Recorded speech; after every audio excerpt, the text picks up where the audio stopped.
की शुरुआत करेंगे महाराष्ट्र से आ रही बड़ी खबर के साथ। महाराष्ट्र में शिंदे सरकार पूरी तरह से चुनावी मोड में आ गई है। किसानों के बिजली बिल को माफ करने से लेकर महिलाओं के लिए बड़े ऐलान हुए हैं। पेट्रोल डीजल भी सस्ता किया जा चुका है मुंबई रीजन में। वहीं वित्त मंत्री अजीत पवार ने सीएम लाडली योजना के तहत हर महीने महिलाओं को 1500 रुपए देने का ऐलान किया है। डिटेल्स लेते हैं हमारे संवाददाता विवेक गुप्ता से। तो विवेक, बताएं, सरकार अब पूरी तरह से चुनावी मूड में है, क्या कुछ बड़े ऐलान किए गए हैं? 3 से 4 महीने बाद ही महाराष्ट्र में विधानसभा चुनाव होने, अक्टूबर में ये विधानसभा चुनाव होने, उससे पहले ये बजट जो पेश किया गया है। अजीत पवार जो फाइनेंस मिनिस्टर है महाराष्ट्र सरकार में, उन्होंने साफ तौर पर कई लुभाने बजट के सामने रखे हैं, जिसमें सबसे बड़ा पॉइंट है महिलाओं को लेकर। उन्होंने ऐलान किया कि हर महीने महिलाओं को 1500 रुपए उनके अकाउंट में आ जाएंगे। आपको बताना चाहेंगे कि इसमें जो नियम होंगे, अगर उस महिला की उम्र 21 वर्ष से 60 वर्ष के बीच में है तभी ये पैसे उनके अकाउंट में जाएंगे। 21 वर्ष से छोटे होंगे तो उनके अकाउंट में पैसे नहीं जाएंगे, या फिर 60 वर्ष के ऊपर होंगे तो उन महिलाओं के अकाउंट में पैसे नहीं जाएंगे। तो एक स्पेसिफिक कैटेगरी एज ग्रुप रखा गया है कि जो महिला की उम्र 21 से 60 साल की है उनके खाते में हर महीने 1500 रुपए जाएंगे। और साथ ही साथ किसानों को भी बहुत ज्यादा लुभाने की कोशिश की गई, क्योंकि देखिए महाराष्ट्र में किसानों के बहुत बड़े मुद्दे हैं। सूखा मुद्दा है, बिजली उनकी तक नहीं पहुंच पाती है, पानी ठीक से नहीं पहुंच पाता है। अब ये तय किया गया है कि किसानों को भी लुभाने की कोशिश किया है, खासकर जो सोयाबीन और कपास के किसान हैं उन्हें बोला गया कि 5000 रुपए पर हेक्टेयर के हिसाब से उन्हें पैसे मिलेंगे अगर कुछ इंसिडेंट होता है तो। वहीं दूसरी तरफ सबसे बड़ी राहत अजीत पवार ने मुंबई और आसपास के लोगों को दी है। मुंबई, ठाणे और नवी मुंबई, यहाँ पर जो पेट्रोल और डीजल का जो वैट टैक्स था वो काफी ज्यादा हाई था, उस टैक्स को अब कम कर दिया गया है। अगर हम लेमन की भाषा में बोलेंगे तो मुंबई, ठाणे और नवी मुंबई में डीजल में तकरीबन 2 रुपए की कमी होगी और पेट्रोल में तकरीबन 65 पैसे की कमी होगी। तो अपने आप में ये बहुत बड़ी राहत है, क्योंकि मुंबई, ठाणे और नवी मुंबई में बहुत सारे ऐसे लोग होते हैं जो हर रोज सैकड़ों की तादाद में सड़कों पर निकलते हैं, पेट्रोल डीजल अपनी टंकी भरवाते हैं। उनके लिए बहुत बड़ी राहत की बात है कि पेट्रोल में 65 पैसे की कमी है और डीजल में 2 रुपए 7 पैसे की कमी है। और आपको बताना चाहेंगे कि ये कमी इसलिए वजह से हुई क्योंकि इस एरिया में जो मुंबई, नवी मुंबई, ठाणे में वहाँ पे वैट टैक्स बहुत ज्यादा था, तो अजीत पवार ने इन टैक्सों को लेकर कमी की है। और भी बहुत सारे ऐलान किए। उन्होंने कहा कि सिंधुदुर्ग में एक बड़ा सा थीम पार्क बनाया जाएगा और ग्रीनरी पे बहुत ज्यादा फोकस की जाएगी। लेकिन 3 जो अहम मुद्दे थे पूरे बजट में, ये उनके सामने थे। शुक्रिया विवेक इस पूरी जानकारी के लिए। अब बढ़ते हैं आगे। लोकसभा में नीट पेपर लीक मामले पर जबरदस्त हंगामा देखने को मिला। विपक्षी दलों ने नीट पेपर लीक मामले पर सदन में चर्चा की मांग की। सबसे पहले राहुल गांधी ने नीट पर चर्चा की मांग की, जिसका विपक्षी पार्टियों ने समर्थन किया। इस दौरान सदन में जमकर हंगामा हुआ। विपक्ष के हंगामे की वजह से सुबह 11 बजे कार्यवाही शुरू होने के 15 मिनट में ही सदन को 12 बजे तक स्थगित कर दिया गया। हालांकि दोपहर 12 बजे कार्यवाही दोबारा शुरू होने पर विपक्ष का हंगामा जारी रहा। इस दौरान संसदीय कार्य मंत्री किरेन रिजिजू ने विपक्ष को आश्वासन दिया कि सरकार हर मुद्दे पर जवाब देने को तैयार है, लेकिन विपक्ष का हंगामा फिर भी जारी रहा, जिसके बाद लोकसभा को सोमवार यानी 1 जुलाई तक के लिए स्थगित कर दिया गया। हिंदुस्तान के जो स्टूडेंट्स हैं उनको हम जॉइंट मैसेज देना चाहते थे। हाँ दें, आप सुनिए। जॉइंट मैसेज देना चाहते थे ऑपोजिशन और सरकार के साइड से कि इस मुद्दे को हम ज़रूरी मानते हैं, और इसीलिए हमने सोचा था कि आज स्टूडेंट्स की रिस्पेक्ट करने के लिए हम नीट पर डिस्कशन करें। ठीक है, आप डेडिकेटेड डिस्कशन। अब बात यह है कि 2 फोर्सेस हैं। एक तरफ नहीं माने, ओके। आदरणीय राष्ट्रपति का अभिभाषण पे चर्चा करने का जो प्रस्ताव रखना है उसको विरोध करके वेल में आया है, मैं उसको कंडेम करना चाहता हूं। अध्यक्ष महोदय जी, आपने अपने चेयर से भी कहा है कि कोई भी मुद्दा विपक्ष के लोग उठाना चाहे उसको पर्याप्त समय दिया जाएगा, और राष्ट्रपति का अभिभाषण के चर्चा के प्रस्ताव के दौरान पूरा अपने बात रख सकते हैं। और हम सर आपके माध्यम से मैं विपक्ष के लोगों को आश्वासन देता हूं कि चर्चा के दौरान कोई भी मुद्दा आएगा हम जवाब के लिए तैयार हैं, पूर्ण रूप से हम जवाब भी देंगे। इसमें सदन को चलना दिया जाए और चर्चा होना चाहिए। वहीं बीजेपी के सांसद संजय जायसवाल ने कहा कि सरकार नीट पर चर्चा के लिए तैयार है और इसी वजह से राष्ट्रपति ने भी अपने अभिभाषण में नीट का जिक्र किया। उन्होंने राहुल गांधी पर भी पलटवार किया।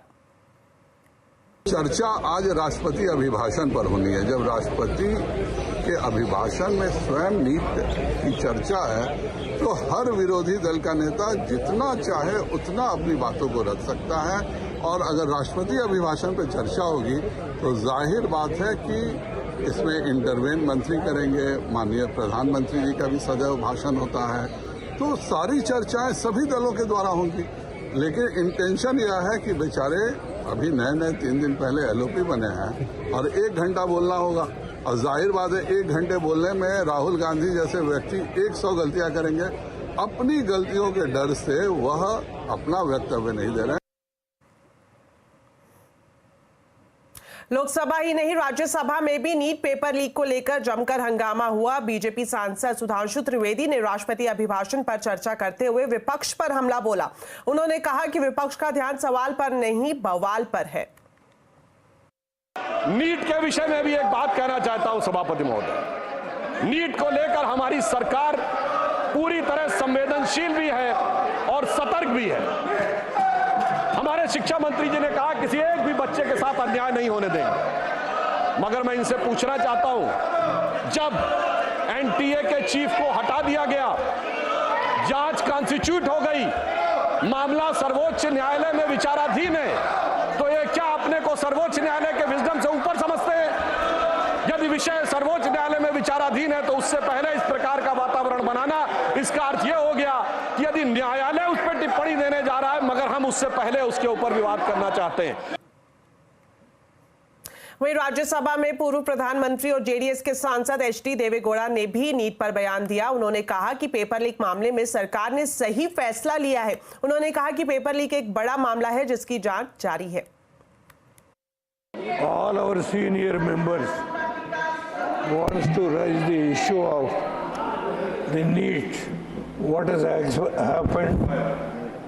Lakhs and lakhs of students are suffering in the country.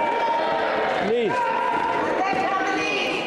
I have no objection, but the point is, the government has already taken the decision and order for a CBI inquiry. The inquiry has not been completed. In 2-3 states, they have arrested the people who are responsible for this type of damage. चलिए अब बात करते हैं बाजार की। जुलाई series के पहले दिन बाजार में मुनाफा वसूली रही। सेंसेक्स निफ्टी रिकॉर्ड ऊंचाई पर पहुंचने के बाद ऊपर से फिसलकर बंद हुए। आज सेंसेक्स 210 पॉइंट गिरकर 79,033 पर और निफ्टी 34 पॉइंट गिरकर 24,011 पर बंद हुए। हालांकि सेंसेक्स ने इंट्राडे में 79,671 का और निफ्टी ने इंट्राडे में 24,174 का रिकॉर्ड दर्ज हुआ। मिड कैप स्मॉल कैप बढ़त पर बंद हुए, तो वहीं बैंकिंग शेयरों में बिकवाली रही। आज सबसे ज्यादा तेल, गैस, फार्मा, एनर्जी शेयरों में खरीदारी रही, तो वहीं रियलिटी, पीएससी मेटल इंडेक्स बढ़त पर बंद हुए।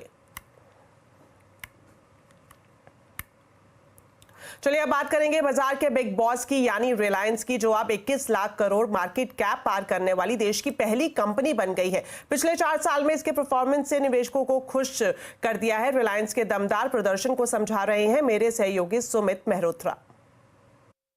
तो रिलायंस इंडस्ट्रीज की मार्केट कैप 21 लाख करोड़ के पार पहुंचते हुए दिखाई पड़ी और देश की पहली और साथ साथ इकलौती कंपनी है जिसने ये माइलस्टोन अचीव किया है। कि जबरदस्त तेजी स्टॉक में देखने को मिल रही है और बढ़िया ट्रिगर्स के बीच में बाजार को भी इसने काफी हद तक सपोर्ट किया है। महज 6 महीने के अंदर 3 लाख करोड़ की मार्केट कैप के अंदर एक इजाफा होता हुआ दिखाई पड़ा है। जहां जनवरी 2024 में 18 लाख करोड़ की मार्केट कैप थी, आज 21 लाख करोड़ पहुंच गई, यानी कि 20% के आसपास का उछाल स्टॉक ने दिखाया है।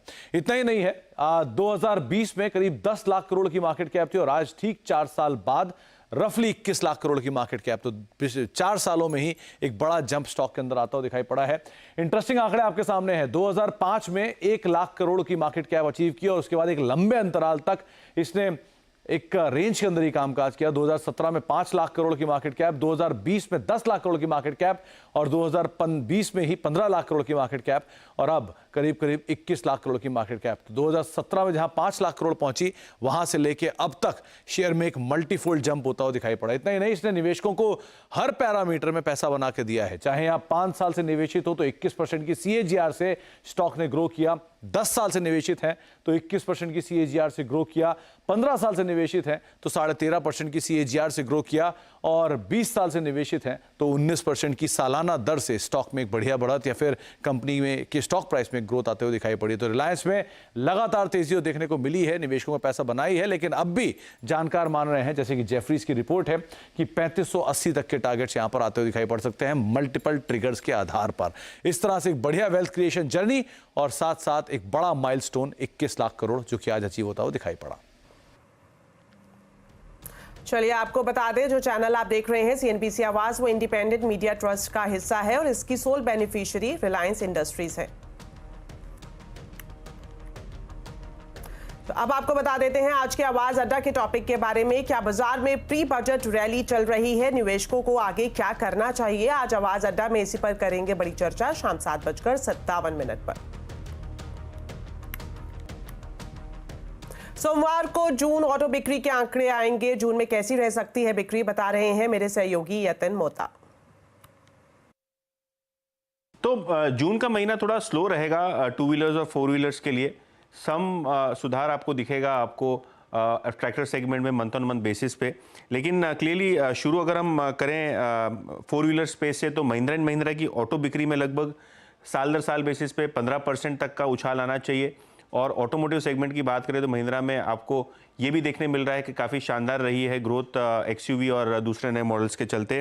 टाटा मोटर्स के पैसेंजर व्हीकल सेगमेंट की बात करें तो यहाँ लगभग फ्लैट ग्रोथ आपको दिखाई पड़ेगी। बेस बड़ा है और शायद इसीलिए आपको 1 से 2% का decline year on year basis पे देखने को मिल सकता है। मारुति सुजुकी अगर हम देखें तो क्लियरली यहाँ ईयर ऑन ईयर बेसिस पे लगभग 6% का डिक्लाइन आपको आता हुआ दिखेगा।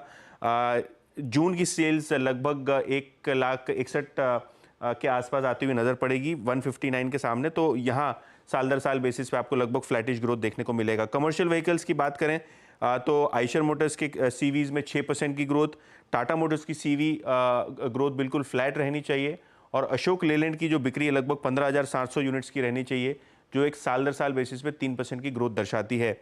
टू व्हीलर स्पेस की बात करें तो बजाज ऑटो बिल्कुल फ्लैट नंबर रहेगा। एक्सपोर्ट्स में थोड़ा स्लगिश डिमांड है, उसके चलते ओवरऑल नंबर्स आपको थोड़ा फ्लैट दिखेगा।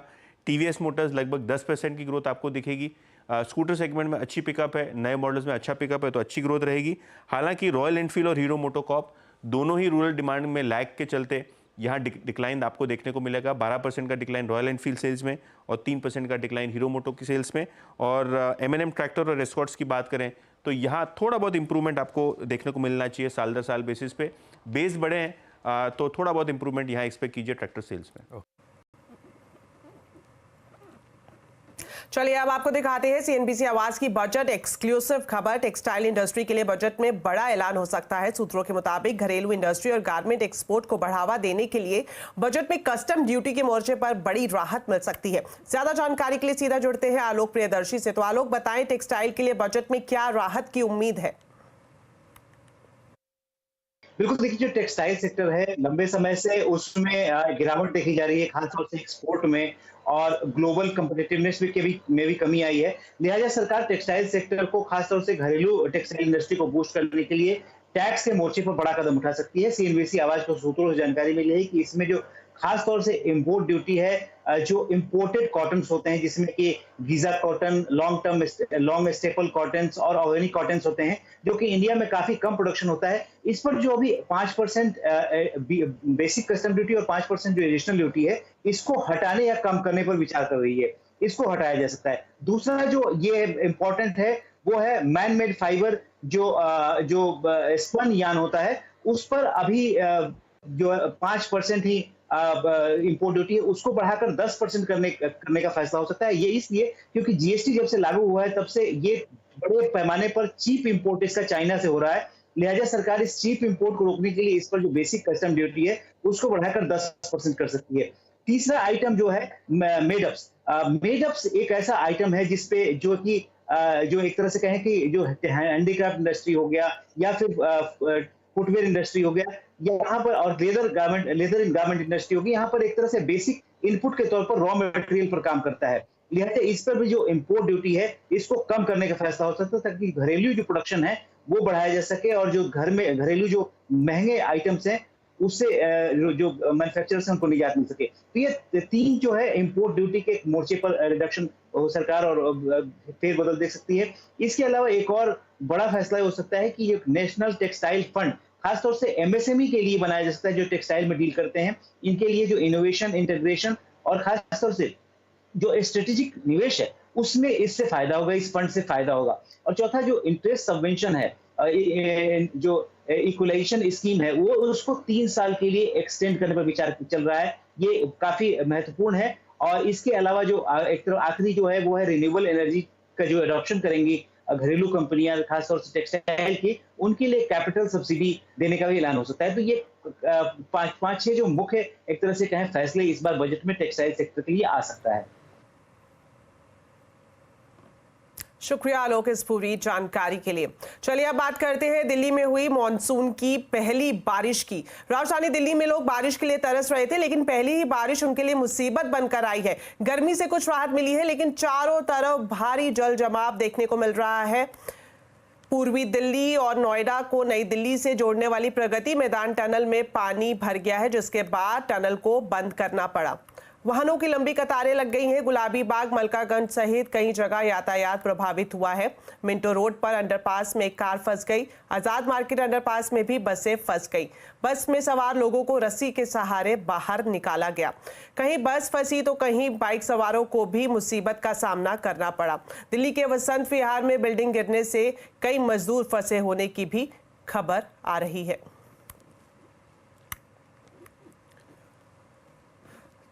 तो इस वक्त हम आपको दिखा रहे हैं दिल्ली के अलग अलग इलाकों की तस्वीरें। आप देख सकते हैं हर जगह वही हाल है। यमुना बैंक की बात करें, शांति पथ, अकबर रोड, मधु विहार, मोती बाग, मेहरौली, लोधी कॉलोनी और मिंटो रोड, हर जगह पानी भरा हुआ है। और जो लोग सड़कों पर उतरे हैं अपने किसी काम की वजह से ऑफिस जाने के लिए, उन्हें 3 से 4 घंटे तक ट्रैफिक जाम से दो चार होना पड़ रहा है।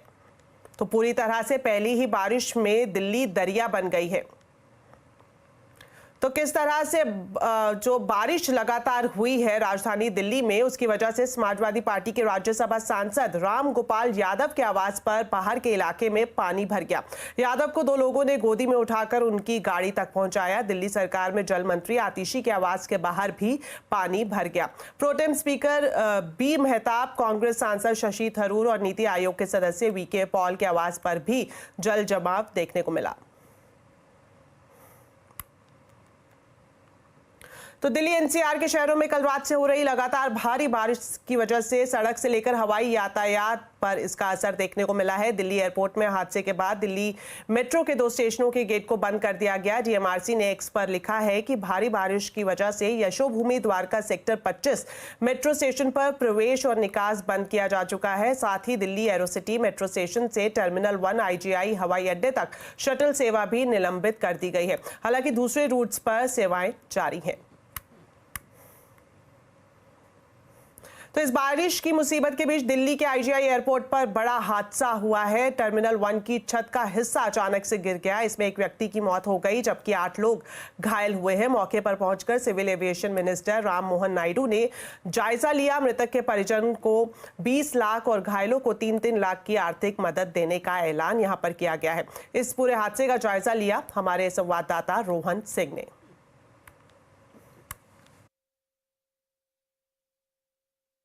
मैं इस वक्त दिल्ली के इंदिरा गांधी अंतर्राष्ट्रीय हवाई अड्डे के टर्मिनल 1 पे हूं और यही वो जगह है जहां आज सुबह एक बहुत ही गंभीर हादसा हुआ। इस छत का ये टुकड़ा आप देख सकते हैं जो पूरी तरह से ध्वस्त हो गया, नीचे गिर गया, वो भी पहली बारिश में। और इसके साथ जो सपोर्टिंग पिलर्स थे वो भी आप देख सकते हैं पूरी तरह से गिर गए। नीचे कई सारी गाड़ियां थी जिनके ऊपर ये पूरा का पूरा जो मलबा है वो गिरा। करीब 8 लोग इसमें घायल हुए हैं, इसमें 6 क्रिटिकल हैं और एक व्यक्ति की मौत भी हो गई है। उसके बाद जो है सिविल एविएशन मिनिस्ट्री, डीजीसीए सबके सब हरकत में आए हैं। फिलहाल की अगर हम आपको बताएं, सारे ऑपरेशंस टर्मिनल 1 पे रोक दिए गए हैं। जो फ्लाइट्स यहाँ आती हैं उनको टर्मिनल 2 और टर्मिनल 3 पर जो है डाइवर्ट कर दिया गया है। और एक जो बड़ी चीज़ होने जा रही है वो है इसका पूरा structural audit. Civil aviation ministry ने इसके स्ट्रक्चरल ऑडिट के जो है आदेश दिए हैं। इसके अलावा तमाम जितने भी एयरपोर्ट्स हैं सब में इस तरह की घटनाएं ना हो, इसके लिए कदम उठाए जाएंगे। फिलहाल जो घायल हैं उन्हें 3 लाख रुपए का मुआवजा और जो एक दिवंगत है उसके परिजनों को 20 लाख रुपए के मुआवजे की बात कही गई है। अभी फिलहाल यहाँ पे आवाजाही को पूरी तरह से रोक दिया।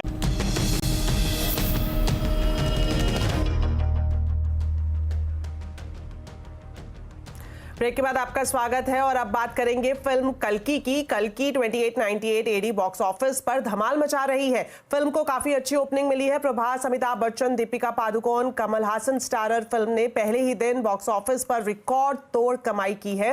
फिल्म ने पहले दिन भारत में 92 करोड़ की कमाई की है। दुनिया की बात करें तो दुनिया भर में फिल्म ने पहले दिन 175 करोड़ के करीब बिजनेस किया है। फिल्म को नॉर्थ से लेकर साउथ तक ऑडियंस का अच्छा रिस्पॉन्स मिल रहा है। फिल्म की ओपनिंग ने प्रभास के स्टारडम की हाइट एक बार फिर से बढ़ा दी है। कल्कि को क्रिटिक्स के भी अच्छे रिव्यूज मिले हैं और जनता का वर्ड ऑफ माउथ भी पॉजिटिव है।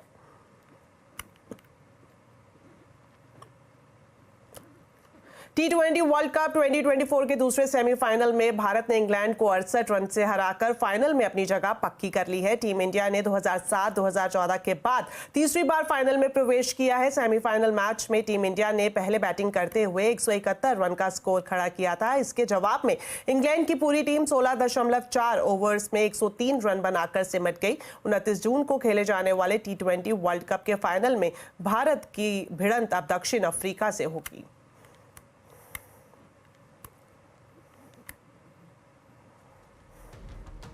तो चलिए, मेरे साथ इस बुलेटिन में इतना ही। आप खबरों पर अपडेट रहे, CNBC आवाज से जुड़े रहे हमारे सोशल मीडिया हैंडल्स के जरिए। नमस्कार।